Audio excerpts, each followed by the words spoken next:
दोस्तों, मैं देवेंद्र सिंह गुरुजी तर्कस में आपका स्वागत करता हूं। तो जैसा कि हमने कल आपको दिखाया कि कैसे हमारे बताए हुए टॉपिक्स पेपर में फंस रहे हैं और लगातार हमारे बताए हुए चीजें लगातार आपके पास चली आ रही हैं और हम आपके लिए ऐसे टॉपिक्स को लेके आ रहे हैं, ऐसी चीजों को लेके आ रहे हैं जो आपके लिए फायदेमंद साबित हो रही हैं। कम क्लासों में हम लगातार आपको अच्छा कंटेंट दे रहे हैं और ऐसा कंटेंट दे रहे हैं जो बराबर पेपर में फंस रहा है। तो उसी के मद्देनजर हम जो आने वाले पेपर है उसमें हिंदी के लिए मैं आपको इंपॉर्टेंट टॉपिक बताऊंगा जहां से क्वेश्चन फंसने की पूरी संभावना है ना। तो सबसे पहले बात करते हैं किसकी, सबसे पहले बात करते हैं वर्णमाला की। भैया किसकी बात करते हैं? सबसे पहले बात करते हैं वर्णमाला की। किसकी? वर्णमाला की बात करते हैं। तो वर्णमाला भैया ऐसा टॉपिक है जो आना ही आना है। इसमें आपसे स्वरों की संख्या पूछ सकता है, व्यंजनों की संख्या पूछ सकता है और सबसे ज्यादा जो इसमें इंपॉर्टेंट है वो है क्या? उच्चारण स्थान। क्या? उच्चारण स्थान। उच्चारण स्थान से क्वेश्चन बनेगा ही बनेगा, ये कहीं नहीं जा सकता है। इससे आपको एक क्वेश्चन मिलना ही मिलना है। तो इसलिए क्या करना है आपको? वर्णमाला को बहुत अच्छे से तैयार करना है। अघोष, सघोष, अल्पप्राण, महाप्राण, जितने भी स्वर है, व्यंजन है, अंतस्थ व्यंजन है, उस व्यंजन है, इन सबका क्या तैयार करना है? उच्चारण स्थान तैयार करना है। मैंने आपको बहुत अच्छी ट्रिक बता के रखी है। अगर आप पीछे प्रीवियस ईयर में जाएं, हमारे पीछे वीडियो में जाएंगे तो आपको देखने को मिलेगा कि कैसे हम लोगों ने आपको पढ़ाया है और कैसे कम समय में आपको अच्छी ट्रिक दी है। अगर आप इसको देखेंगे तो मैं दावा के साथ कह सकता हूं कि वर्णमाला का कहीं नहीं जाएगा प्रश्न आपका। ठीक है, चलिए। तो पहला आपको तैयार करना है, वर्णमाला तैयार करनी है। दूसरा जो लगातार आपसे पूछ रहा है वो क्या है? दूसरा जो लगातार आपसे पूछ रहा है वो है काल। क्या? काल। काल से संबंधित क्वेश्चन आपसे पूछे जाएंगे।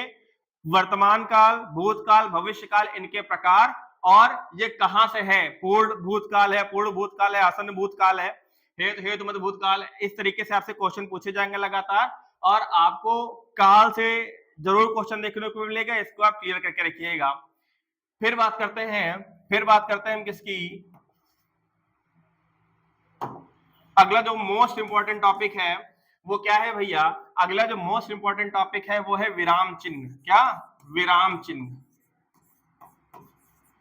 विराम चिन्ह। ठीक है, विराम चिन्ह में आपको सीधे सीधे पूछ सकता है कि पूर्ण विराम का चिन्ह कैसे होता है, अर्ध विराम का चिन्ह कैसे होता है, ऐसे पूछ सकता है। या तो आपको वाक्य देगा और उस वाक्य में पूछेगा कि कौन सा इसमें विराम चिन्ह लगना है।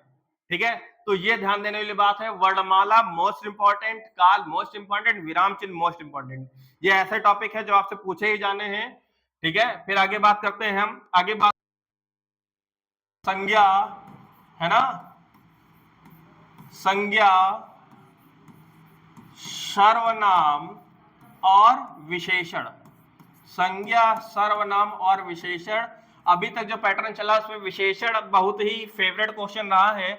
आपको क्वेश्चन लिख के दे देगा और बताएगा इसमें से विशेषण क्या है। तो विशेषण हमेशा किसकी विशेषता बताता है? ध्यान रखिएगा, विशेषण हमेशा संज्ञा या सर्वनाम की विशेषता बताएगा। तो जो भी शब्द लिखा हो उसके बाद कोई ना कोई संज्ञा रख के देखिएगा कि क्या फिट बैठ रही है। अगर फिट बैठ रही है तो वही क्या हो जाएगा? वही हो जाएगा भैया आपका विशेषण। जैसे अभी सेकंड शिफ्ट में पूछा गया था सुंदर, तो सुंदर क्या? सुंदर घड़ी होती है ना।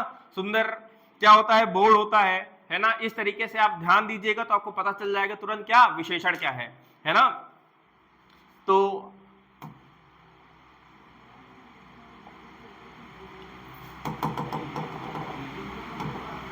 तो भैया विशेषण आपको पता करना है। सर्वनाम, सर्वनाम में अभी तो पूछा था आपसे कि पुरुषवाचक सर्वनाम का भी प्रकार पूछ लिया था, है ना। तो सर्वनाम पता करना है। संबंधवाचक सर्वनाम जरूर देख लीजिएगा, निजवाचक सर्वनाम जरूर देख लीजिएगा। ये सब संबंधवाचक सर्वनाम हो गया, निजवाचक सर्वनाम हो गया, ये सब ऐसे सर्वनाम है जो बहुत ही फेवरेट रहते हैं और इनसे पूछे जाने की बहुत ज्यादा उम्मीद है। ठीक है, फिर आगे बढ़ते हैं। संज्ञक को तो आपको देखना ही देखना है ना। फिर श्रुति सम भिन्नार्थक शब्द। क्या? श्रुति सम भिन्नार्थक शब्द ये आपको देखने हैं। श्रुति सम भिन्नार्थक, श्रुति सम भिन्नार्थक शब्द क्या देखना है? श्रुति सम भिन्नार्थक शब्द, है ना। जैसे कुल और कूल। क्या हो गया? कुल और कूल, है ना। ये 2 से 3 क्वेश्चन आया है। अभी जो आपका सेकंड शिफ्ट का पेपर हुआ, फर्स्ट शिफ्ट का पेपर हुआ, उसमें 2 से 3 क्वेश्चन इसमें पूछा गया है।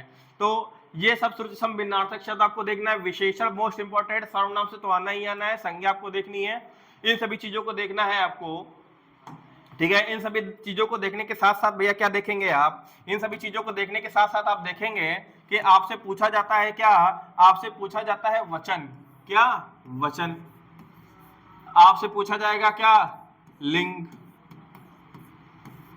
तो सुनिए, ये सब देखने सुनने समझने में भले ही आपको बहुत सरल लग रहा हो कि चलो वचन में खटाक से कर दूंगा, लिंग में खटाक से कर दूंगा, लेकिन ऐसे खटाक खटाक से करने से नहीं होगा। इस पे आप ध्यान दीजिए, क्योंकि ये ऐसे टॉपिक हैं भैया जो क्या होंगे, ये ऐसे टॉपिक है जिनको आप समझते बहुत सरल है, लेकिन यही आपकी मेरिट को घटा और बढ़ा देते हैं, है ना। तो इन पे बहुत ध्यान देना है, इनको अच्छे से पढ़ के जाना है आपको कि कहीं इसका क्वेश्चन निकल ना जाए। ऐसे शब्द जो हमेशा पुल्लिंग रहते हैं, ऐसे शब्द जो हमेशा स्त्रीलिंग रहते हैं, कौन हमेशा एक वचन में रहता है, कौन हमेशा बहुवचन में रहता है, ये आपको देखना है। ठीक है। फिर बात करते हैं किसकी, समास की। किसकी बात करते हैं, समास की। समास से क्वेश्चन आया है और समास से क्वेश्चन लगातार आता रहेगा। तो समास एक ऐसा टॉपिक है जो आपको 1 नंबर दे के ही जाएगा। ये ऐसे टॉपिक है जो लगातार आपके पेपर में आ रहे हैं और लगातार आपको नंबर दे रहे हैं। हिंदी भले ही आपको देखने सोचने समझने में कमजोर लगे, लेकिन यही वो टॉपिक है जो आपकी मेरिट को स्ट्रांग करेगा, जो आपको पीछे, जो दूसरे बच्चों को पीछे ढकेलेगा और आगे आपको लेके जाएगा। तो इन चीजों को, हिंदी को कम समय देके आप ज्यादा स्कोर कर सकते हैं, ज्यादा अपनी मेरिट को बढ़ा सकते हैं, है ना। तो वचन हो गया, लिंग हो गया, समास हो गया, शुद्ध वर्तनी। क्या, शुद्ध वर्तनी। शुद्ध वर्तनी से खैर अभी तक तो खास क्वेश्चन बने नहीं है, लेकिन आगे ये क्वेश्चन आयोग कहां से बनाएगा, आगे क्वेश्चन जो आयोग है वो शुद्ध वर्तनी से उठा के ही देगा, है ना। अभी तक तो नहीं पूछा है, लेकिन अब लगातार वही क्वेश्चन कब तक रिपीट किए जाएंगे, तो इसलिए जो आयोग है वो नया चीज ढूंढेगा करने के लिए।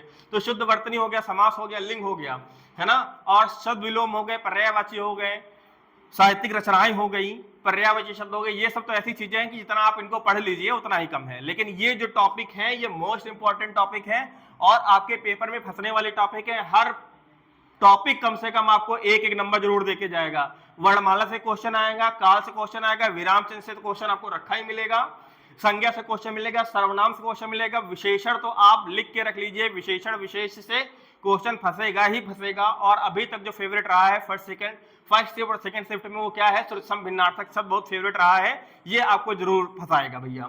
फिर आगे आइए, वचन देखना है, लिंग देखना है। वचन लिंग ऐसे देखना है कि कौन सा हमेशा एक वचन रहता है, कौन सा हमेशा बहुवचन में रहता है। इन चीजों को आप बहुत ध्यान से गौर से पढ़िएगा। समास की बात करते हैं, समास आप अच्छे से देखिएगा। और शुद्ध वर्तनी, शुद्ध वर्तनी में इसलिए कह रहा हूं भैया, क्यों, क्योंकि इसी से क्वेश्चन अभी नहीं बने हैं, समास से बहुत ज्यादा क्वेश्चन नहीं बने हुए। तो आगे आने वाला जो सेशन है, ठीक है, जो शिफ्ट है आपकी, उसमें इनसे बनने की बहुत बहुत संभावना है। अलंकार इसके साथ देख लीजिएगा, रस देख लीजिएगा, रसों के स्थायी भाव देख लीजिएगा, अलंकार देख लीजिएगा। ये सब चीजें आपके लिए बहुत ही ज्यादा जरूरी हैं। मैं कल प्रैक्टिस सेशन लेके आऊंगा, कोशिश करूंगा कि ज्यादा से ज्यादा चीजों को क्लियर कर दूं। काल मैं आपके कल क्लियर करवा लूंगा, है ना, काल क्लियर करवा लूंगा। और थोड़ी सी साहित्यिक रचनाएं बताऊंगा। तत्सम तद्भव ये जरूर याद रखिए, तत्सम तद्भव। अभी आयोग का ध्यान तत्सम तद्भव की तरफ नहीं गया है भैया, तत्सम तद्भव के क्वेश्चन